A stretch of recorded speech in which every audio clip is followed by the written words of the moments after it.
Can East Carolina improve to a perfect 4-0 this year and for the third time this season make money for me and you? That's one of the games I'm going to be breaking down today as the Pirates host BYU.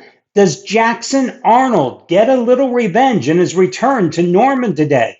And can Auburn cash in for the second time this season? Remember, the Tigers beat Baylor in Waco when they invade Norman today to take on undefeated Oklahoma.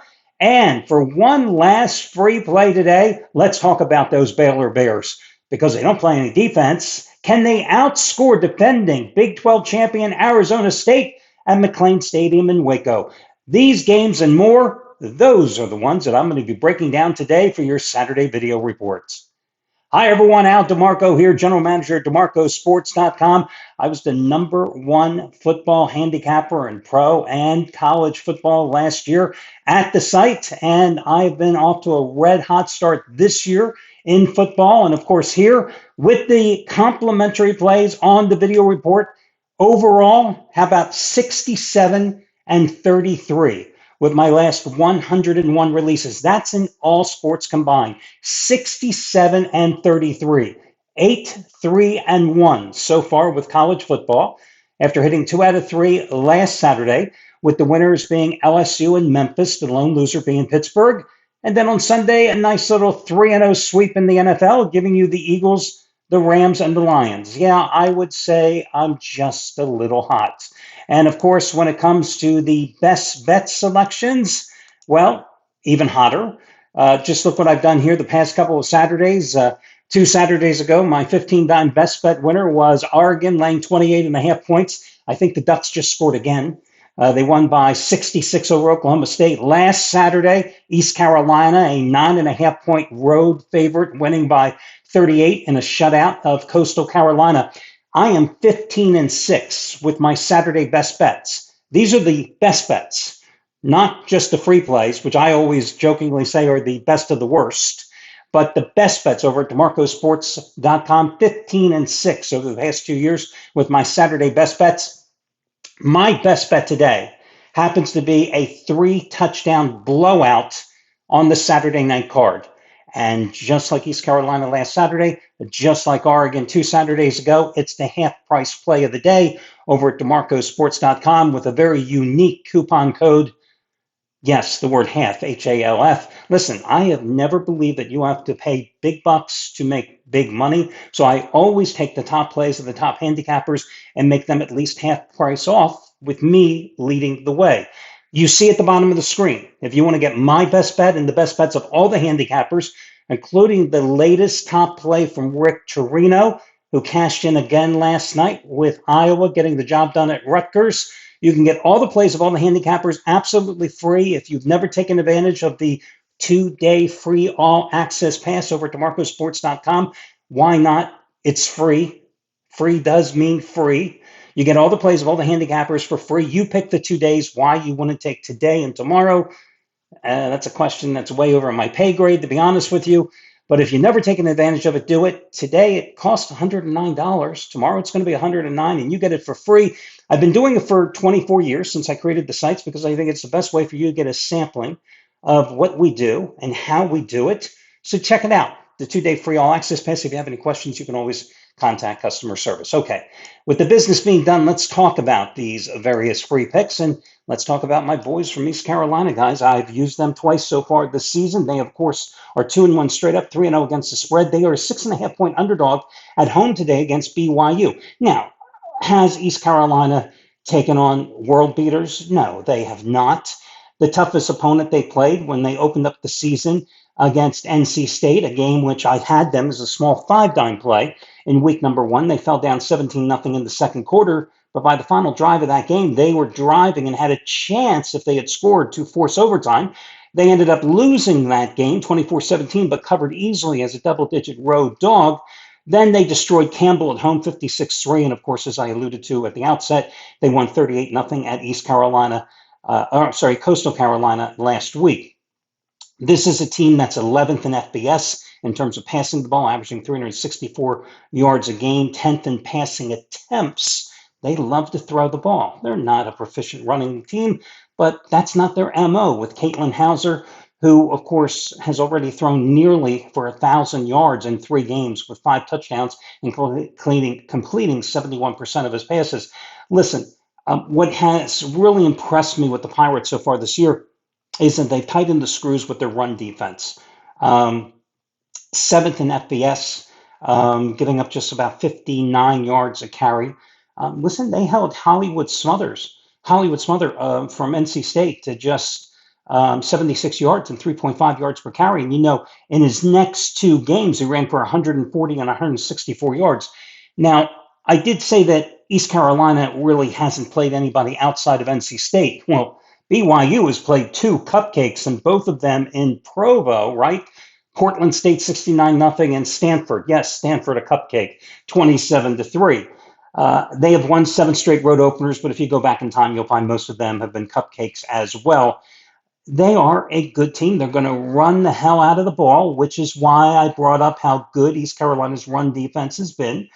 But this is a situation that even though BYU has won 13 consecutive games straight up in September with 6 straight covers, I'm more inclined to take the points with an East Carolina squad that since the midway point of last season, when they changed coaches and installed Hauser as a starting quarterback, has just been on a roll. And I think that this is going to be a 3 to 4 point game. I think BYU will probably pull out the win. But listen, they also have a quarterback making his first road start.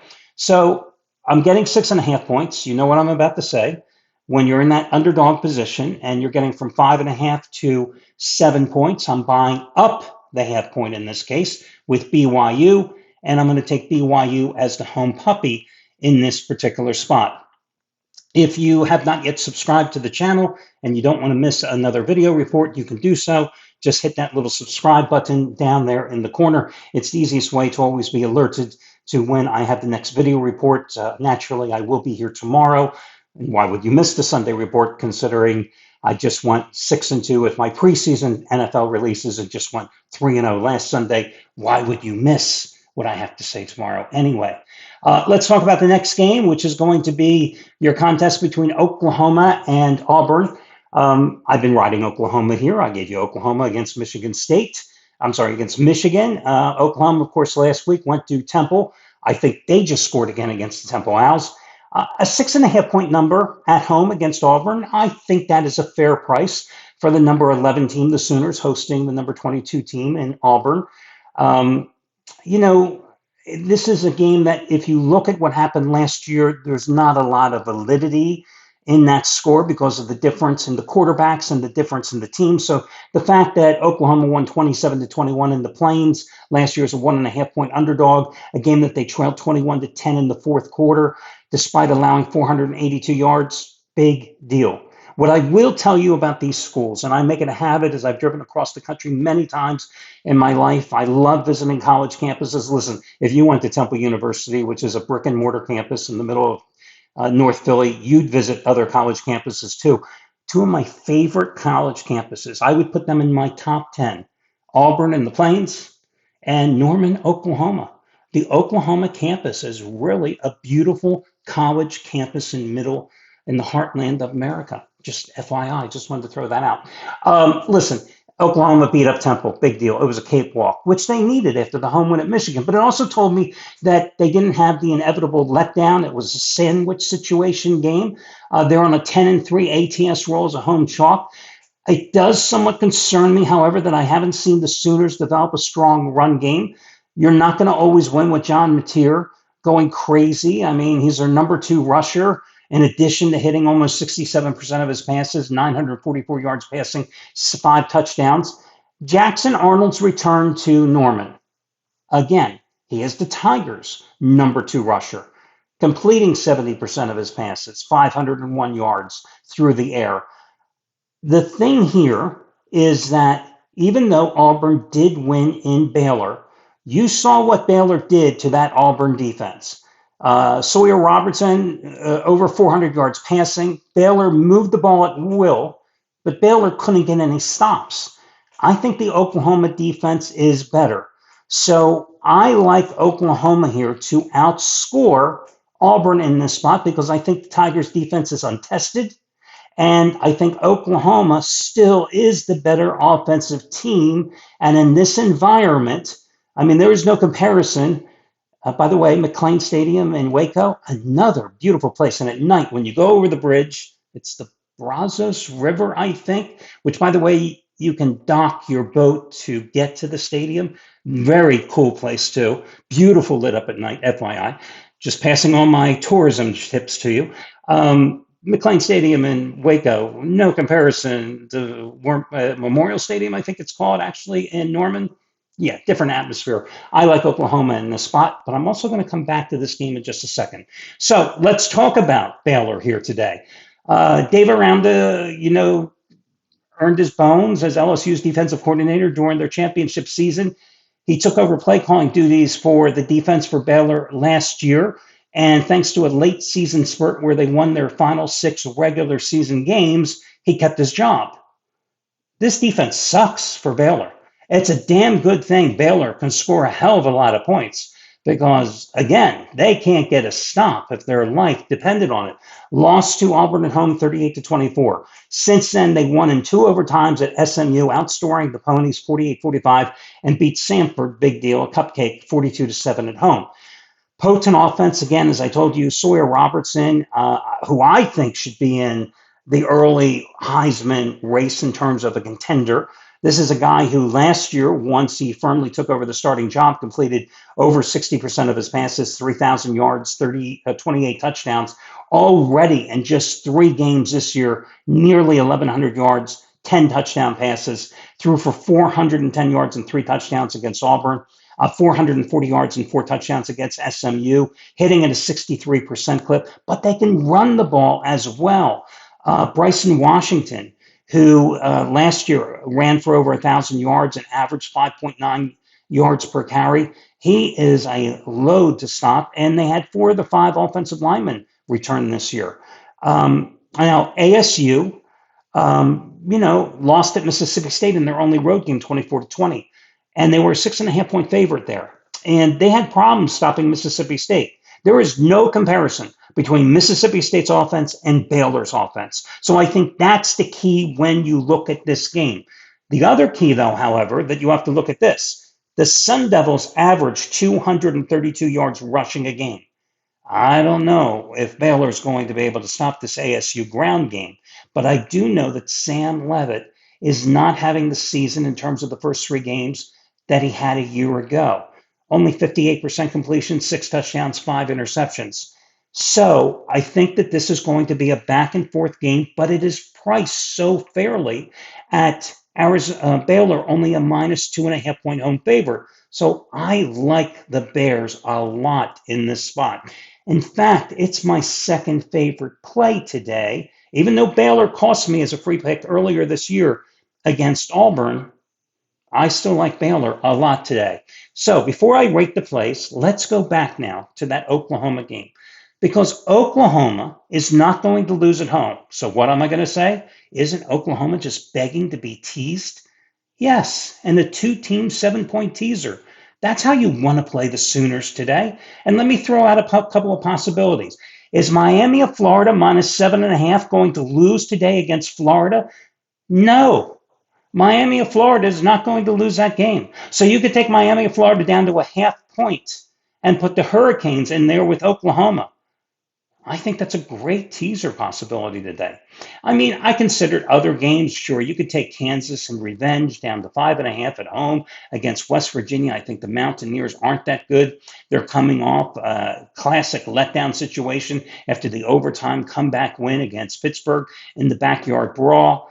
But I think that you have a much better shot going with Miami of Florida. I considered Missouri a 10.5-point favorite at home, but Mizzou undefeated but untested, especially that defense. But I don't think South Carolina, even though Sellers is going to play today, has done anything offensively, even when Sellers was in the lineup. Under Mike Shula, the offensive coordinator, that system just isn't working. The Gamecocks only 5 touchdowns in 3 games, with Sellers playing the majority of them. And of course, now he's going to start today, but he's coming off the concussion. So you could take Missouri down to a 3.5-point favorite at home, but that is not a number in a teaser that I particularly care for, 3.5. And you know why, obviously. So when I look at different teams here to hook in that teaser, I would take the Kings and put them with Oklahoma. So now we get to that point in time where let's rank the selections, okay? So I already told you my second favorite play on the board today would be Baylor, and that would be my number one top play here in terms of the complementary selections. I like Baylor. Number two would be that teaser, and that would be Miami and Oklahoma. Again, two teams, 7-point teaser. I don't like 6-point teasers. I play 7-point teasers, and that's it. I take them both down, both favorites, and make them almost virtual pick'em situations. Number three would be East Carolina getting the 6.5, and I'm buying up the half point on the Pirates against BYU. And number four would be Oklahoma. So that's your Saturday card. Again, I wish you well, and we will talk again soon, guys. Good luck, everybody.